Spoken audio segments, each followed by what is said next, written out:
Құрметті бауырларым, маған мына жиі келетін сұрақтар бар. WhatsApp-қа жазып, халық сұрайды да, сен осы дінге қалай қарайсың деп. Сен осы мұсылман емессің, осы сен амандасқанда ассалаумағалейкум деп бастамайсың әңгіменді. Әрине мен мұсылманмын, әр қазақ мұсылман ғой жалпы. Ата-бабамыз мұсылман. Ата-бабамыз болған ғой енді соңғы 5-6 ғасыры, 7 ғасыры.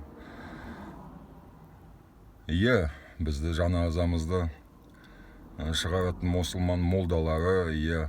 Бірақ мен мұсылмандық дінді және саясатты бірге қоспаймын. Өйткені әр адам, әр қазақ өзі құқылы. Мұсылман бола ма, намаз оқи ма, оқымай ма, мен оған ештеңе айтамаймын. Мен пайғамбардың тұқымы емеспін. Мен өлім емеспін, имам емеспін. Әр адам өзі біледі. Намаз оқи ма, оқымай ма, кәмелеттік жасқа толған азамат қазақ оған құқылы таңдауға. Қай дінге шалынып, кімге сыйынатыны, кімге сенетіні, мұсылман ба, ол тәңірші ма, мысалы ондайларды да танимын. Қазақтың патриоты, азаматы. Кейбіреулері бар мүлде агностик, ешкімге сыйынбайды, сенбейді.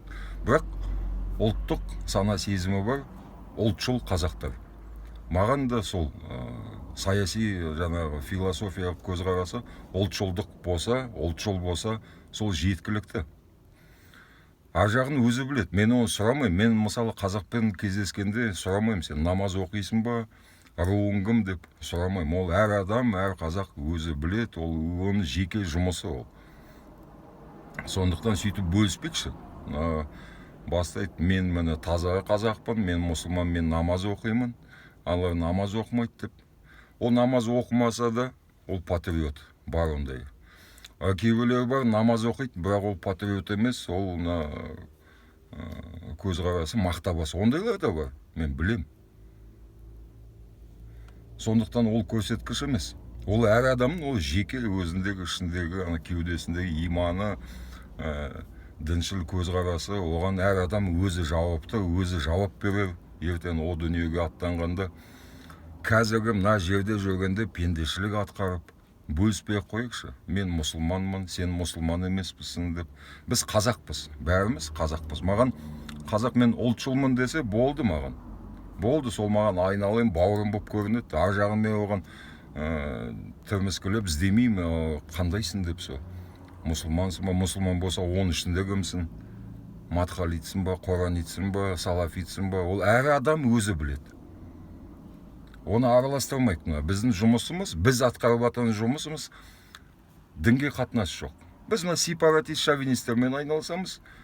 Жаңағы енді полигон, көше, қазақтандыру болды. О, біздің арамызда мұсылмандар бар. Осы менің арамда, мен араласып жүрген жігіттердің арасында мұсылмандар бар, намаз оқитын. Мұсылмандар бар, намаз оқымайтын, әйтеуір бірақ ниеті бар. Жаңа тәңірші жігіт келіншектер бар. Мүлде Құдайға сенбейтін, материалистік көзқарасты инженер, сондай болып жүргендер бар. Өздері білет олар. Әрқайсы өзі білет. Менің оған ешқандай қатынасым жоқ. Қайтем мен оны? Қазақ болса болды. Қазақ. Біз бірінші маған осы қазақ ұлт. Ұлтым, жерім, тілім. Маған осы 3 тармақ бар. Мені қазақтығын танытатын. Дін ол әрқайсы өзінікі жеке ішінде. Оны бұлай мақтанып айтатын емес қой, мен мұсылманмын деп. Әлде мен мұсылман емеспін деп. Ол әр адам өзі біледі оны, өзі біледі. Сол ағайын.